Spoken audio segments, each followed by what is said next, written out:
Oke, kita lanjut ke teknik pengolahan makanan khas daerah. Kalau sebelumnya kita sudah mempelajari karakteristik makanan khas daerah dari berbagai provinsi. Nah, kita hari ini mempelajari bagaimana cara-cara pengolahan makanan khas daerah tersebut. Nah, untuk teknik pengolahan makanan khas daerah sendiri, kita bedakan menjadi 3. Ada teknik memasak basah, teknik memasak kering, dan teknik memasak dengan minyak. Teknik memasak basah dengan air. Teknik memasak kering tidak menggunakan air maupun minyak. Sedangkan teknik memasak dengan minyak pastinya dengan menggunakan minyak. Nah, kita ke teknik memasak basah. Nah, teknik memasak basah salah satunya adalah merebus. Apa itu merebus? Merebus dapat didefinisikan sebagai memasak dalam suatu cairan yang mendidih, baik itu air maupun santan, hingga gelembung udaranya pecah ke permukaan cairan. Nah, di sini contohnya saat kita merebus sayuran untuk urap, merebus kentang, itu menggunakan teknik merebus. Dibagi menjadi 2, yang pertama simmering, merebus pada titik didih 100 derajat Celcius, kemudian kita kecilkan pelan-pelan hingga kurang dari 100 derajat Celcius.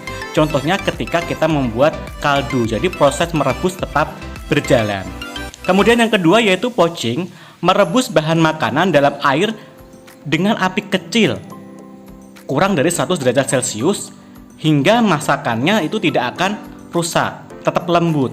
Contohnya mendadar telur dalam air, atau ikan, atau memasak buah-buahan sehingga tidak hancur.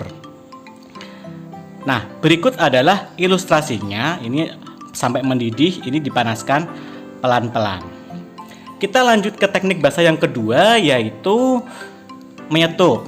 Nah, menyetup sendiri bisa dikatakan memasak dalam cairan yang jumlahnya sama dengan bahan yang dimasak. Contohnya ketika membuat opor ayam, gulai kambing, itu cairannya hampir sama dengan bahannya. Biasanya sebelum menyetup, kita menumis bumbu-bumbu dulu untuk pelengkapnya sebelum diberi cairan. Selanjutnya yaitu braising. Braising ini hampir sama dengan menyetup, cuma air atau kaldu yang kita gunakan jumlahnya lebih sedikit dari bahan makanan yang akan di braising tersebut.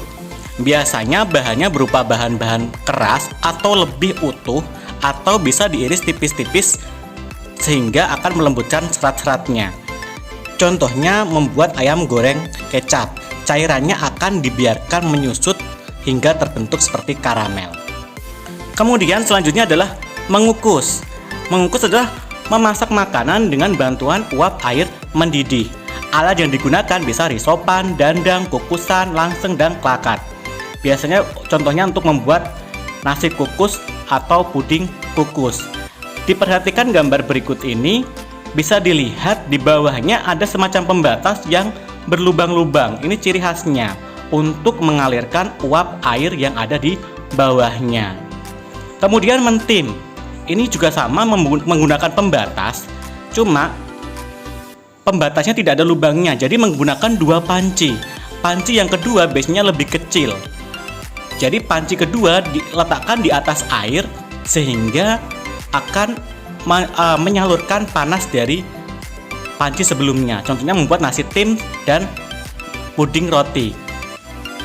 Nah, sama juga ketika kita ingin melelehkan coklat, sebaiknya kita menggunakan cara seperti ini. Selanjutnya yaitu memblansir. Apa itu?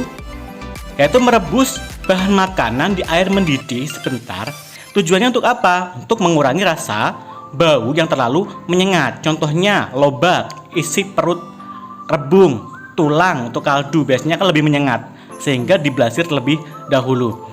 Bahan makanan akan lebih awet ketika diblansir supaya warnanya tetap baik, misalnya seperti pada cabai merah. Di contoh di gambar ini adalah mengolah atau memblansir asparagus. Jadi dimasak di air mendidih sebentar, kemudian dicelupkan di air es. Selanjutnya yaitu teknik memasak kering. Yang pertama yaitu memanggang.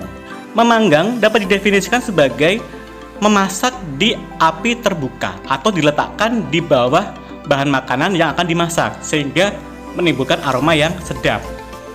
Ada griddling dan pan broiling. Kalau griddling ini biasanya memanggang di atas sebuah griddle atau lempengan besi rata yang diletakkan di papan perapian.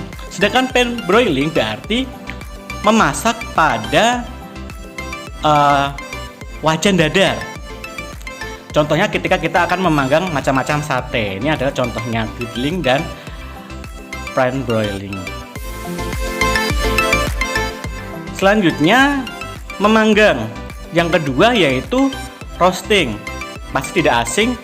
Roasting ini biasanya menggunakan oven agar panasnya merata. Namun sesekali disiram dengan minyak atau kaldu selama memasak. Proses ini dinamakan basting. Contohnya ketika membuat ayam panggang bumbu kecap. Ini adalah contohnya, dimasukkan ke dalam oven, dikeluarkan, diberi bumbu, kemudian dimasukkan ke dalam oven lagi.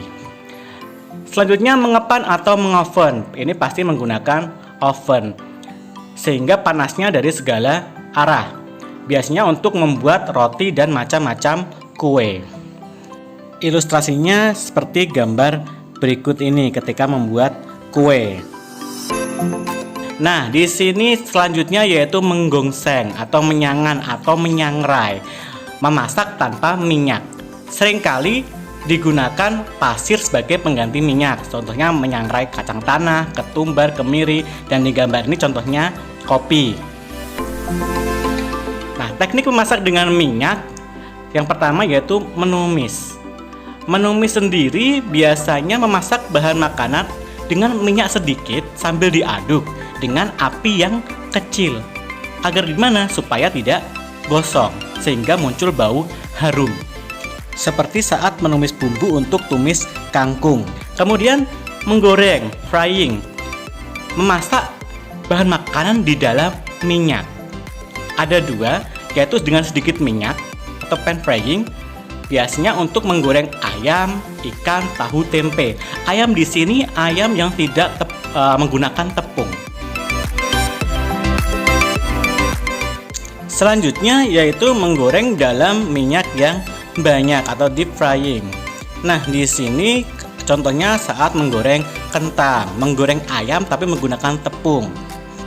Untuk pemberian lapisan pada makanan sebelum digoreng, ini sebenarnya ada 3 macam cara. Cara yang pertama yaitu cara Perancis. Dilapisi dengan tepung kering. Jadi bahan makanan diadon dengan tepung kering sebelum digoreng. Contohnya ikan goreng. Yang kedua yaitu cara Inggris. Kalau cara Inggris menggunakan tepung panir atau tepung roti. Contohnya saat membuat kroket. Cara yang ketiga yaitu cara Orlay. Di sini dicelupkan ke dalam adonan. Artinya tepung, telur, dan cairan sudah dijadikan satu. Contohnya saat membuat pisang goreng, tempe mendoan, itu menggunakan cara yang ini. Nah, bagaimana kalau ayam goreng tepung yang biasa kita temui? Itu biasanya menggunakan adonan dulu, baru diberikan ke tepung kering. Jadi penggunaan 2 cara. Nah, sekarang kita ke tugas. Tugasnya apa? Nah, analisis teknik-teknik pengolahan makanan pada rancangan usaha makanan khas yang kalian buat.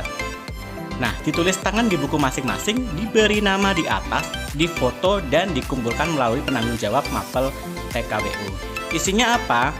Nah, isinya nama masakan kalian apa? Kemudian teknik-teknik memasaknya apa? Ditunjukkan dengan langkah memasak yang menunjukkan teknik yang kalian maksud. Berikut tugasnya. Sekian, selamat mengerjakan dan terima kasih.